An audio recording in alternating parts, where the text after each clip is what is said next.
오늘 이 말씀은 여러분 시편의 다윗의 말씀입니다. 다윗의 기도요, 찬양요, 깊은 내면의 하나님 앞에 간구하는 모습입니다. 저는 이 말씀을 묵상하다 언뜻 그 생각이 났습니다. 여러분, 요즘 여러분 남북관계가 매우 어려워지고 미사일을 벌써 2번이나 쏘고 긴장관계가 다시 일어나고 매우 마음이 좀 불안해지는 그런 경향도 있습니다. 제가 이스라엘에 있을 때 그 테러 길거리에 막 폭탄이 터지고 그럴 때 굉장히 제가 이렇게 불안을 느끼고 밖에 나가는 걸, 버스 타는 것을 두려워했던 그런 경험의 그 트라우마가 좀 있습니다. 제 집 옆에서 폭탄이 터졌습니다. 세상 말로 제가 그 버스를 탔으면 저도 죽는 거예요. 제가 탈 수도 있는 거잖아요, 여러분. 버스는 누구나 탈 수 있으니까. 여러분, 제가 그리고 한국에서 일산에 한 5년 정도 살 때, 여러분 옛날에 막 굉장히 북에서 포도 쏘고 복잡할 때가 있었죠. 여러분 보니까 생각보다 일산이 파주가 매우 가깝더라고요.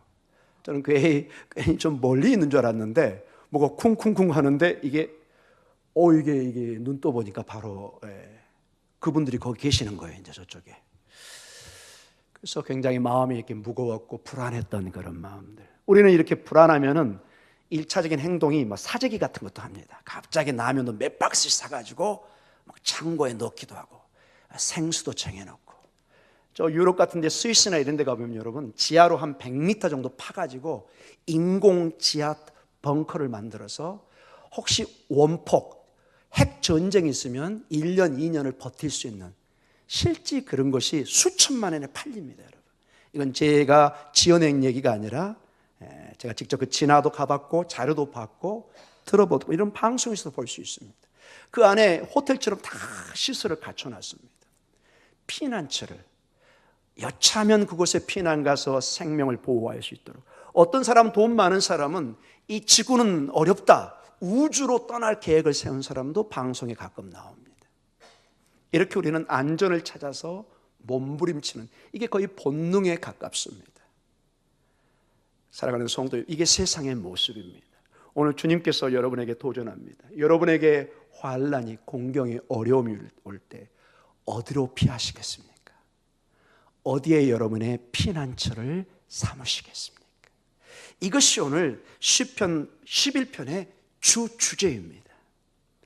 고난이, 역경이, 환난이, 내가 상상할 수 없는 어려움이 왔을 때, 마치 바다를 항해하는 배가 큰 폭풍우를 만났을 때 어디로 배를 향해서, 어디로 생명의 소망을 두고 가야 할지, 꼭 우리가 바다에 안 나가더라도 인생의 큰 풍랑을, 역경을, 고난을, 환난을 당하는 것을 보게 됩니다. 다윗도 예애가 아닌 것을 보게 됩니다.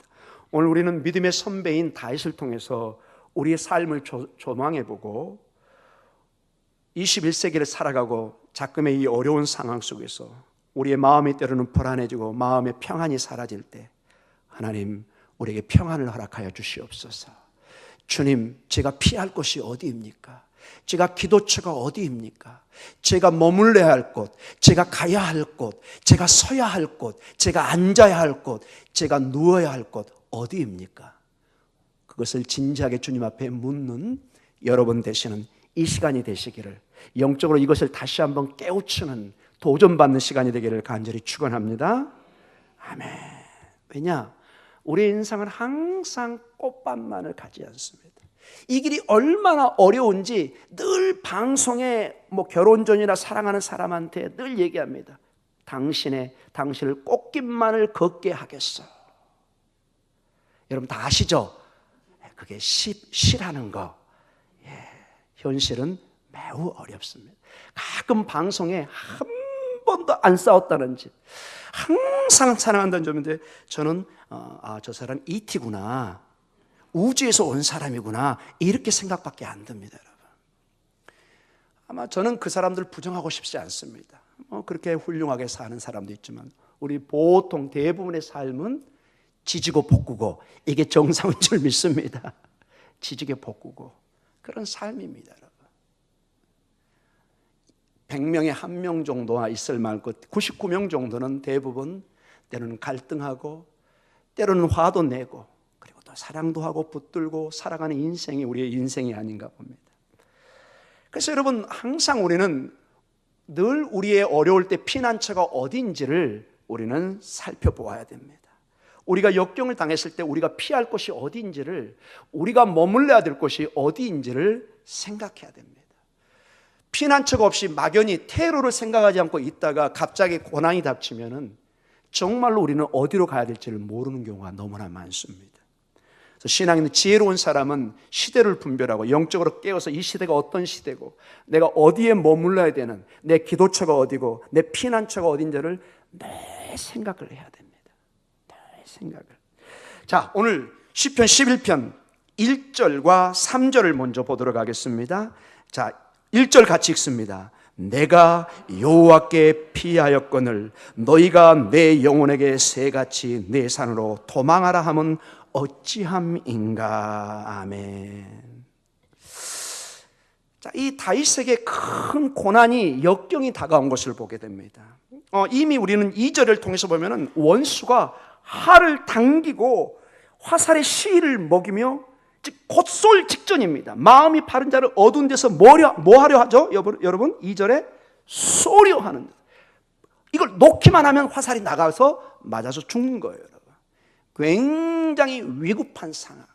이게 구체적으로 어떤 상황인지는 모르지만 우리는 다윗의 전체 인생을 보면 그의 엄청난 고난의 생애를 너무나 잘 알고 있습니다. 때로는 자기의 장인이 거의 정신병에 걸린 거죠. 이유 없이 사이로 죽이려고 그래요.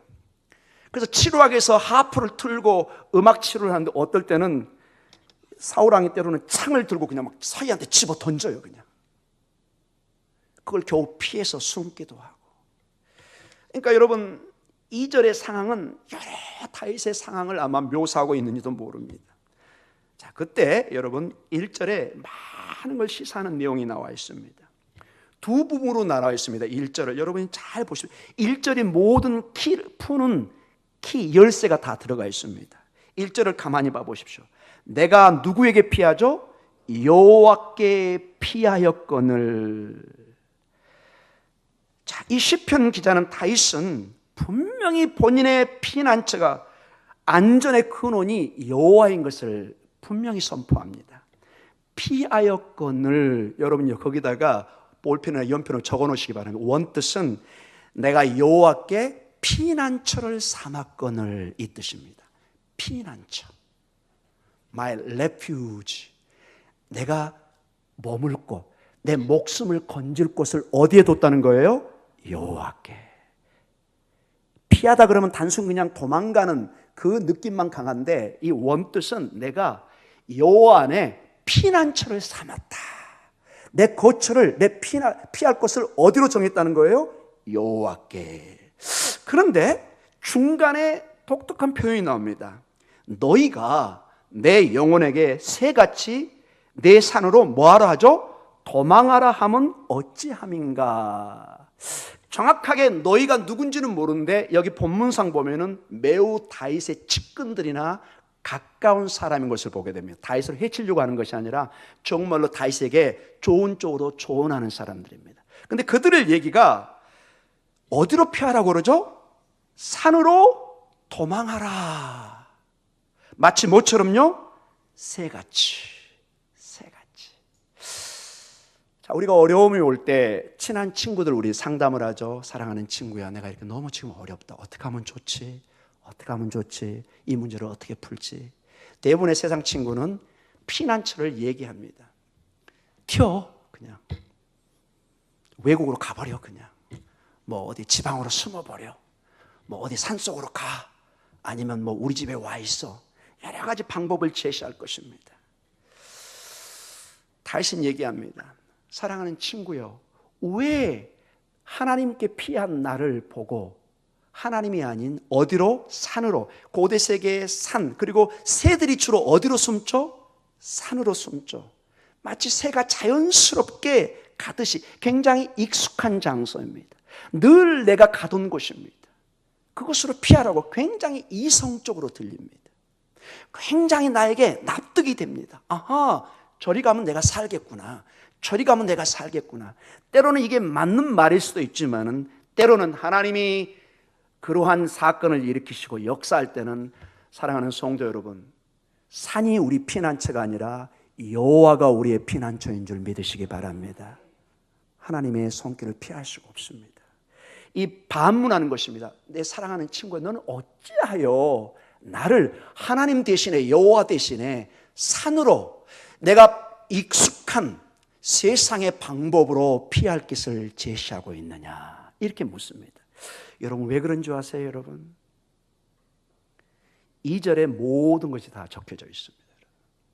여러분, 하나님의 사람들은 기도 가운데 반드시 피할 것은, 우리 조 목사님 묵상했다고 그러는데, 우리의 가장 우선순위, 너의 우선순위는 뭐라고요? 그 나라와 그 의를 구하라. 여호와인 게 확실한 게, 여러분, 그렇게 믿고 친구들의 조언을 따라 피했던 그 산, 그 새가 갔던 그 산이 어떤 곳이냐, 2절을 가만히 읽어보도록 하겠습니다. 같이 읽습니다. 2절입니다.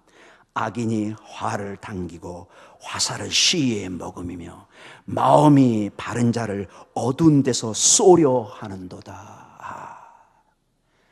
고난을, 역경을, 환난을 피해서 마치 요나처럼 하나님의 얼굴을 피해서 니네로 도망가려고 하는데 도망가는 게 아니라, 사실은 그 산이 누가 기다리고 있어요? 여기 가만히 2절에 보니까 새를 잡으려고 하는 사람이 누구예요? 사냥꾼이 기다리고 있어요. 여러분, 이건 영적으로 매우 중요한 도전입니다. 여러분, 내가 살 길이라고 피했던 그 산, 나의 피난처에 사실은 화살 시위를 당겨가지고 곧 쏠 준비를 한 악인들이, 적들이, 마귀가 먹잇감을 찾아서 이렇게 기다리고 있는 거예요.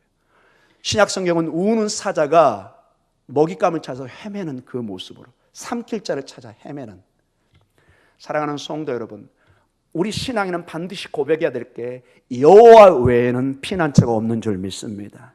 주님만이 우리의 피난처입니다. 이것이 창세기부터 계시록까지 우리에게 주시는 강력한 메시지입니다. 제가 여러분 가끔 성경 공부할 때 제가 지리를 강의한 적이 있습니다. 곧 제가 한번 그것도 다시 강조하려고 합니다. 여러분, 왜 이스라엘 민족을 그 좋은 메소포타미아 그 문명, 물이 콸콸콸 흐르고 그 광대하고 비옥한 땅에서 불러서 이스라엘로 부른지 아십니까? 여러분, 이스라엘은 60% 이상이 사막이에요. 강도 없어요. 요단강 그림의 떡이에요. 전혀 도움이 안 됐어요. 여러분, 이스라엘 역사의 요단강은 99.9% 그들에게 도움을 주지 못했습니다. 구약시대. 왜냐? 요단강은 저 밑에 마이너스 400 정도에 내려가 있고 그들은 800, 1000m 위에 살아요. 이 물을 먹을 수가 없어요. 가져갈 수도 없어요.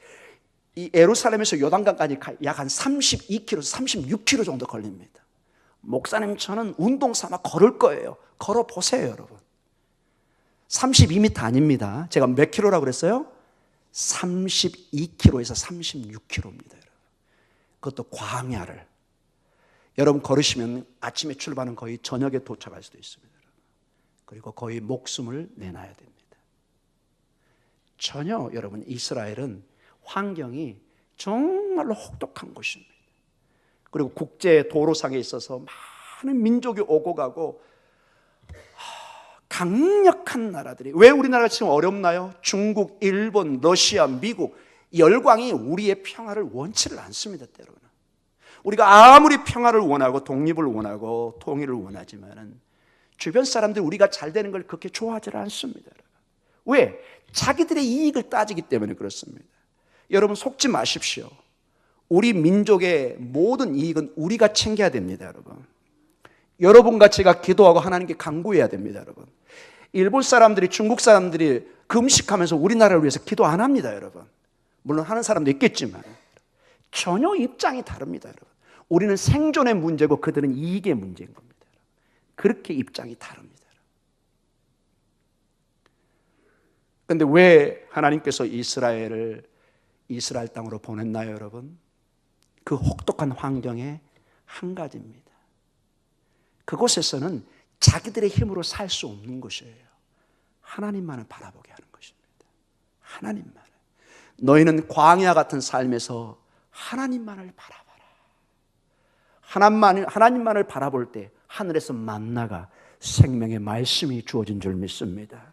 여러분의 삶에 이곳이 피난처구나, 이게 내 친구의 조언이구나, 이게 살 길일 것이구나, 그리고 갔는데 하나님의 얼굴을, 하나님의 뜻을 벗어나서 하나님의 말씀을 어겨서 가는 만약에 2절의 상황이라면 그곳에서는 사냥꾼이 기다리고 있다는 것입니다.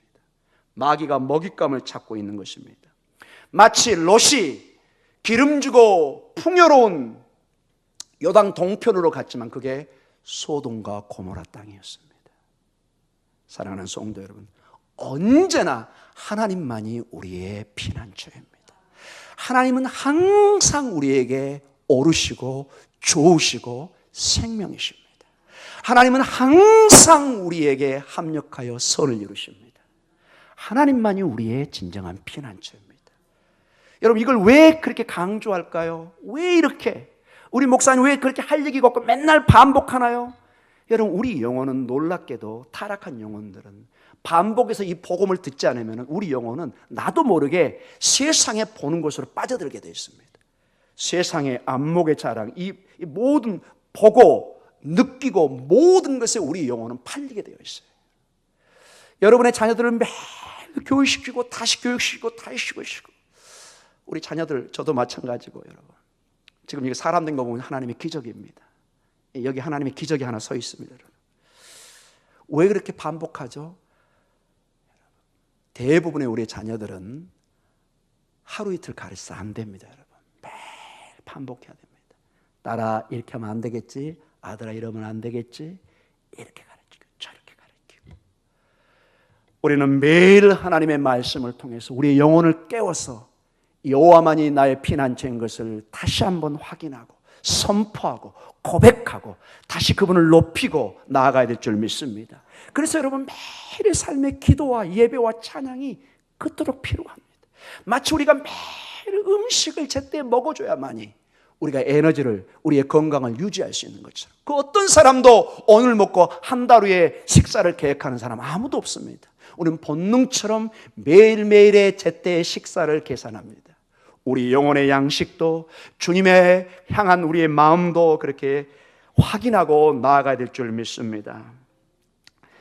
사랑하는 성도 여러분, 하나님을 떠나서 우리가 피하는 그곳은 사냥꾼이, 악인이 화를 겨누고 있다는 것을 잊지 마시기 바랍니다. 그래서 여러분 3절에 고백이 나옵니다. 같이 읽어볼까요? 터가 무너지면 의인이 무엇을 하랴. 근본적인 터가 무너져 버리면 무엇을 할 수 있겠습니까, 여러분? 아무것도 할 수 없습니다. 하나님 없이는, 근본적인 반석이신 그분의 보호하심이 없이는 우리는 아무것도 할 수 없는 것을 고백합니다. 자, 그러면서 이제 4절로 새로운 반전이 시작됩니다. 시편 기자의 고백이 시작됩니다. 자, 우리 4절에서 여러분 5절 그 다음에 7절까지 한번 읽어볼까요? 4절부터 한번 읽어볼까요? 여호와께서는 그의 성전에 계시고 여호와의 보좌는 하늘에 있으며 그의 눈이 인생을 통촉하시고 그의 안목이 그들을 감찰하시도다. 여호와는 의인을 감찰하시고 악인과 폭력을 좋아하는 자를 마음에 미워하시도다. 악인에게 그물을 던지시리니 불과 유황과 태우는 바람이 그들의 잔에 소득이 되리로다. 여호와는 의로우사 의로운 일을 좋아하시나니 정직한 자는 그의 얼굴을 배우리로다. 아멘. 자, 이 4절부터 시편 기자는 이 악인들과 세상과 싸움을 선택하지 않습니다. 자기 스스로 그래, 이 악인들과 사냥꾼과 내가 한번 싸워보겠다, 이런 식으로 선포하지 않습니다. 대신에 여러분 4절부터 7절까지 4번 반복되는 어떤 이름이 있습니다. 이걸 맞추시면은 권사님 선물은 아직 얘기 안 했는데 또 이 금덩어리 하나 준비해야 될지 모르겠습니다. 여러분, 금덩어리 사건 여러분 다 비밀로 하셨죠? 여기 본인도 계신 것 같은데 없던 일로 하겠습니다. 갑자기 마음이 또 상하는 것 같습니다. 어떻게 두 분이 여기 다 계시네요. 지나가도록 하겠습니다. 자, 물 한잔 하겠습니다. 여러분 4절부터 여러분 4절 봐보세요. 4절에 여호와께서는 여호와의, 5절에 여호와는, 7절에 여호와는. 시편 기자는 스스로 싸워서는 순간적으로 이길 수 있지만 절대로 그 싸움이 이기는 싸움이 아닌 것을 알고 있었습니다. 이 영적인 싸움은 누가 누구를 이기는 싸움이 아니라는 것. 오직 시편 기자의 마지막 부르는 이름은 누구예요? 여호와 하나님이십니다. 사랑하는 성도 여러분, 4번씩이나 반복하면서 그의 평안의 피난처의 근거가 누구인 것을 선포하죠? 여호와 하나님. 여러분의 이름에 여호와 하나님, 그 이름이 높여지기를 간절히 축원합니다. 아멘. 오늘부터 저희가 실버 신방을 시작합니다. 이제 시작했습니다. 이미 금요일마다 이제 실버 어르신들이 6월 초까지 해서 맞춰갑니다. 여러분, 어떤 놀라운 고백이 있는 줄 아세요? 여러분, 목사님, 예수 믿고 난 다음부터 이제는 제 언어가 변했어요. 이제는 재수 없다, 이 말 사라졌어요.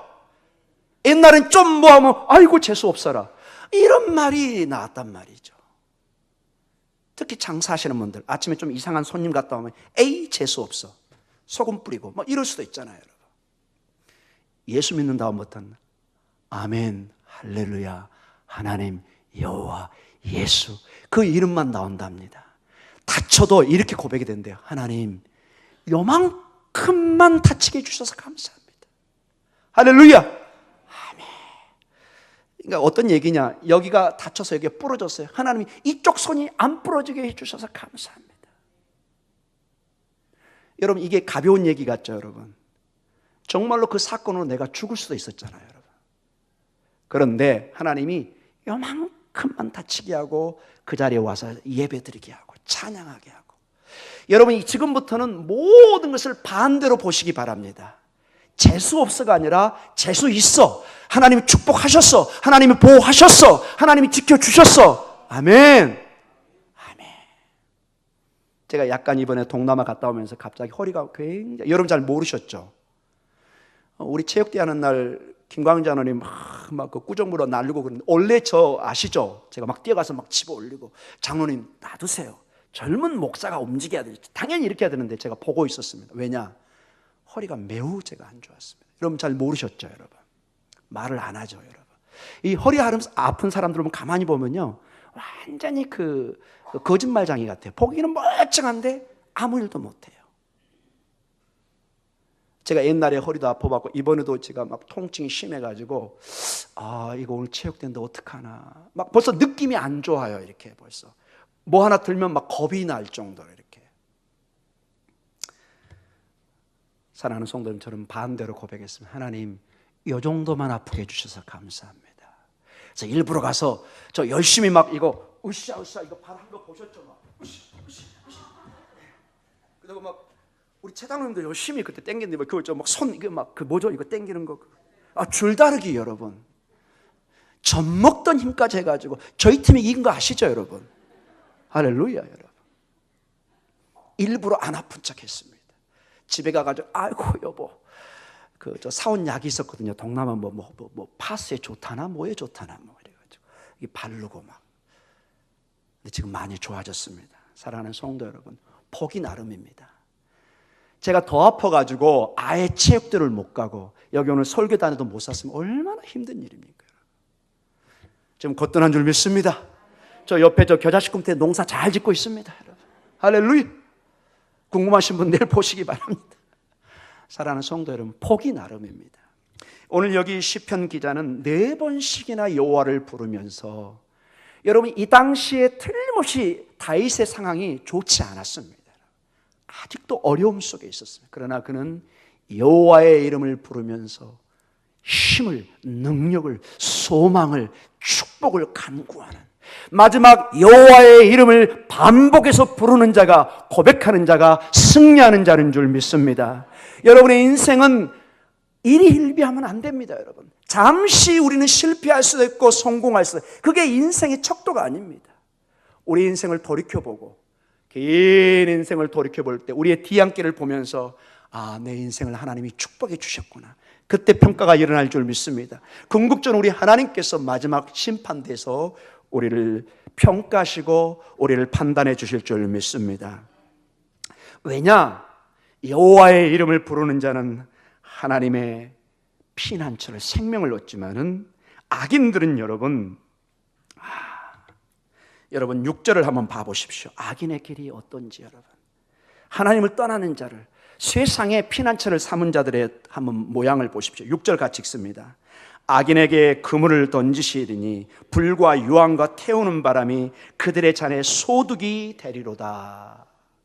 그들은 잔뜩 무엇을 잡고 하나님 없이 살 것처럼 얘기하지만 궁극적으로 악인의 그물이 던져집니다. 즉 사냥꾼이 사냥꾼에게 걸리는 거예요, 여러분.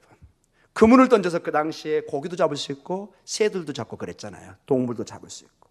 본인들이 그 그물에 걸립니다. 칼을 쓰는 자는 칼에 본인이 죽습니다. 그리고 궁극적으로 불과 유황과 태우는 바람이 일어납니다.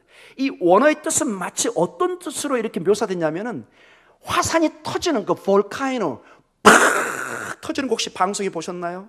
저는 직접 그 화산 터진 건 못 봤지만 방송에 봤어요. 막 그 불이 막 연기와 함께 쏟아져 나오는 그런 모습처럼 하나님의 심판의 불과 유황이 솟아오르는, 그 다음에 태우는 바람, 광야의 함신이란 바람이 있습니다. 주로 5월달부터 시작되는데 여러분이 생각하는 것보다 훨씬 더운 바람입니다. 모든 초야의 풀과 그런 것들을 다 태워버립니다. 다 마르게 만들어버립니다. 하루아침에. 이것을 함신이라고 그러면 성경에는 동풍이라고 나와 있는데요, 이 바람이 5월 중순이나 말쯤에 불면서 혹독한 여름이 시작됩니다. 사랑하는 성도 여러분, 악인들은 그런 바람이 불어서 풀에 잔디에 그 모든 것이 말라버리듯이 다 말라버리는, 그것이 그들의 소득이 된다. 아무런 생명의 소득이 없는 것을 말씀해 주고 있습니다. 이제 결론적으로 말씀을 마쳐가겠습니다. 사랑하는 성도 여러분, 우리의 안전을, 평안을, 확신을 어디에 두기를 원하십니까? 우리 성도님들 어디에 여러분의 깊은 내면의 평안의 마음을, 안식처를 두기를 원하십니까? 우리가 믿었던 가정이, 직장이, 사회가 때로는 무너질 때가 있습니다. 어디에서 우리의 피난처를 찾기를 원하십니까? 이럴 때 대개 세상 사람들은 하는 여러 가지 행동들이, 마음의 결정들이 나옵니다. 애써 그 고난의 현실을 외면하려고 합니다. 나에게 일어난 일이 아니야. 나는 모르는 일이야. 그러나 고난이 나에게 덮쳐 있는 것이죠. 또는 어떤 일을 막 미룹니다. 굉장히 그걸 막 회피하기를 원합니다. 때로는 이상한 행동을 합니다. 평상시에 평정심을 잃어버립니다. 때로는 갑자기 사람이 막 종교심이 일어나가지고 아무 종교나 붙들고 막 갑자기 종교의 열심으로 그것을 피하려고 어떤 답을 찾으려고 헤매는 사람도 있습니다. 때로는 많지는 않지만 하나님을 원망하고 저주합니다. 이런 하나님이라면 난 믿지 않겠습니다. 그리고 신앙을 떠나버리는 사람도 있습니다. 때로는 현실로부터, 어려움으로부터 도망치려는 유혹을 강력하게 받을 때가 있습니다. 이게 보통의 우리 마음일 수도 있습니다. 사랑하는 성도 여러분, 우리 신앙인들에게는 다른 길은 없습니까? 이러한 세상의 모습을 우리는 그대로 닮아가야 되겠습니까? 여러분이 무엇을 해야 할지 모를 때, 어찌할 바를 모를 때 어떻게 하고 계십니까?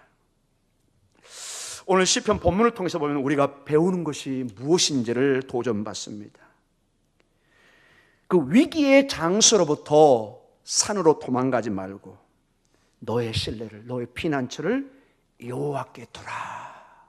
이게 오늘 본문의 도전이고 가르침입니다. 여호와께 피하는 것이 가장 안전한 장소이다. 이걸 오늘 우리 금요 비전으로 한다면 여러분의 기도하는 그 장소가 피난처인 줄 믿습니다. 여러분이 엎드린 그 장소가 화살의 위로 날아가는 장소입니다. 제가 늘 얘기했죠, 여러분. 사극이나 영화에서나 주인공이 화살이 날아오는데 어깨를 피고 대항합니다. 그리고 막 이상하게 화살을 피해요. 이거 각본에 있는 겁니다, 여러분. 현실은 100% 죽습니다, 여러분. 사극이나 영화의 그 현실과 여러분의 현실을 착각해서는 안 됩니다.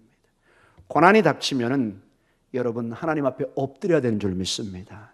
기도의 장소가, 하나님 앞에 엎드리는 장소가 우리의 피난처요, 우리의 일어서는 장소요, 극복하는 장소요, 다시 한번 하나님의 축복을 받고 은혜를 받는 장소인 것을 잊지 마시기 바랍니다. 그래서 여러분, 이것을 우리가 깊이 생각해 보면 때로는 우리에게 다가오는 어려움, 고난이 가장 우리의 믿음이 하나님께 피할 수 있는 그러한 믿음이 꽃이 피는 그러한 순간이 될 수도 있다는 것입니다. 마치 우리가 어떤 다쳤을 때 와, 재수 없어. 왜 내가 다쳤지? 왜 내가 이렇게 사고를 당했지? 이렇게 얘기하는 것이 아니라, 아하, 하나님이 요만큼만 해서 나를 보호해 주셨구나. 내 딸을, 내 아들을 지켜주셨구나. 내 가정을 지켜주셨구나. 오히려 하나님의 은혜로 돌리는 것입니다. 은혜로 이것을 생각하면서 마귀는 이것을 저주로 바꾸기를 원합니다. 그래서 재수 없는 세상으로 나가기를 원합니다. 우리는 단호하게 거부해야 됩니다. 하나님의 축복으로 하나님이 보호해 주셨구나, 하나님이 지켜주셨구나, 하나님이 계속 나를 지켜주실 것이다 믿고 하나님 쪽으로 돌아가는, 오히려 이 고난을 하나님의 믿음이 꽃피는 놀라운 꽃의 자람으로 변화시킬 수 있는 것입니다.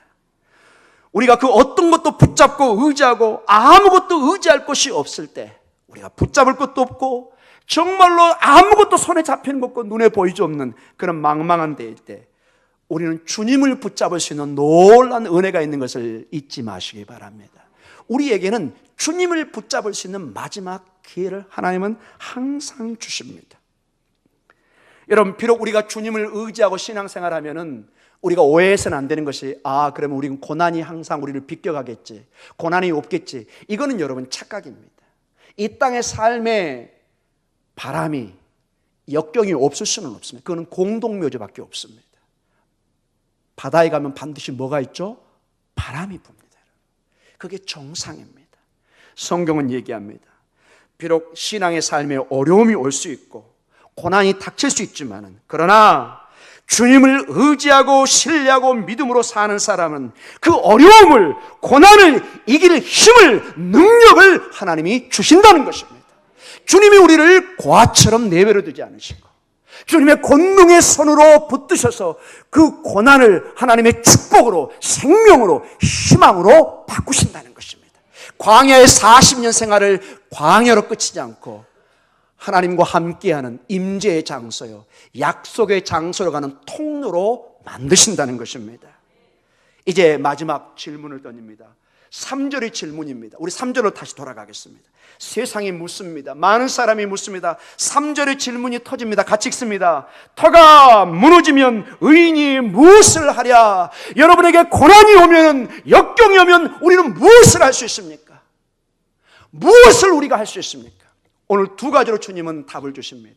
우리가 할 수 있는 길이 있습니다. 4절의 말씀입니다. 먼저 4절 읽습니다. 같이 읽습니다. 여호와께서는 그의 성전에 계시고 여호와의 보좌는 하늘에 있으며 그의 눈이 인생을 통촉하시고 그의 안목이 그들을 감찰하시노라. 아멘. 터가 무너지면 우리에게 모든 희망이 사라질 때 우리가 무엇을 할 수 있느냐? 시편 기자는 이렇게 얘기합니다.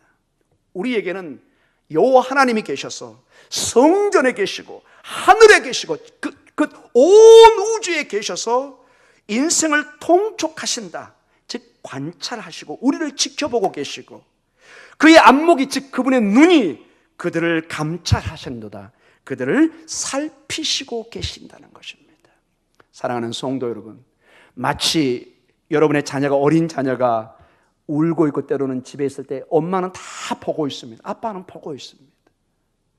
우리 하나님은 여러분의 모든 것을 감찰하시고 살피고 있는 것을 잊지 마시기 바랍니다. 터가 무너지면 의인이 무엇을 하랴? 우리 하나님, 여호와 하나님께서 보이질 않지만은 성전과 하늘에 임재하시며 우리를 감찰하시고 우리를 통촉하고 계시는구나. 우리를 관찰하고 계시는구나. 여호와의 눈이 마치 부모의 눈이 한시도 어린 자녀의 그 모습을 떠나지 않는 것처럼 하나님의 불꽃 같은 눈동자가 우리를 보고 계신 것을 잊지 마시기 바랍니다. 이것이 오늘 다윗의 첫 번째 대답입니다. 고난이 왔을 때 주님 앞에 우리가 피난처를 삼는 이유가 뭐냐? 그분이 우리를 보고 계시고 우리를 붙들고 계시고 살피시고 있는 거예요. 살피시고 통촉한다는 것은 그 보는 것으로 끝나지 않는 걸 아시죠, 여러분? 자녀가 정말 잘못할 때 부모가 가서 잡아서 구원하는 것을 우리는 너무나 잘 알고 있습니다. 그 다음에 두 번째 답을 줍니다. 7절 말씀입니다. 같이 읽습니다. 여호와는 의로우사 의로운 일을 좋아하시나니 정직한 자는 그의 얼굴을 배우리로다. 아멘. 여호와의 얼굴을 보게 될 것입니다.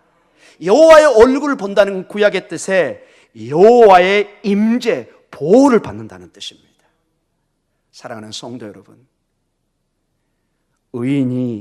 의인이 터가 무너지면 의인이 무엇을 할 수 있습니까? 신앙인은 산으로, 세상으로 도망가서 피난처를 삼는 것이 아니라 여호와가 앞에 나아가 여호와의 이름을 부르며 그분의 감찰과 그분의 살피심과 동시에 그분의 얼굴을 만나는 축복이 되는 줄 믿습니다. 사랑하는 성도 여러분, 그래서 어려움은 여호와의 얼굴을 만나는 시간이다, 이렇게 생각하시면 될 것입니다. 아멘. 아싸, 이렇게 나가는 것입니다. 정말로 아무것도 할 수 없을 때 여러분 이런 기도를 하시기 바랍니다. 아싸, 이제 하나님이 역사할 시간이구나. 이게 제가 유학 시절에 어려울 때 했던 얘기입니다. 여러분, 이제는 하나님이 역사하십시오. 저 아무것도 할 수 없습니다. 하나님이 이제는 역사하십시오. 하나님이 정말 나의 아버지시고 지금까지 내가 하나님의 위대하심을 선포했는데 이제는 저에게 역사해 주십시오. 제가 지금까지 남에게 하나님은 위대하십니다. 하나님은 구원의 하나님이십니다. 치료의 하나님이십니다. 이제 내가 아파 보니까, 내가 고난 가운데 있으니까 이 하나님이 남의 하나님이 되면 안 돼요. 오늘 이 시간에 남에게도 축복하지만 여러분 자신에게 한번 적용하시기 바랍니다. 여러분에게 치료의 하나님으로, 구원의 하나님으로, 역사하시는 하나님으로, 치료의 하나님으로 임하시는 역사가 있기를 간절히 축원합니다. 아멘. 아멘. 우리 이 시간에 한번 기도하는 시간을 갖도록 하겠습니다.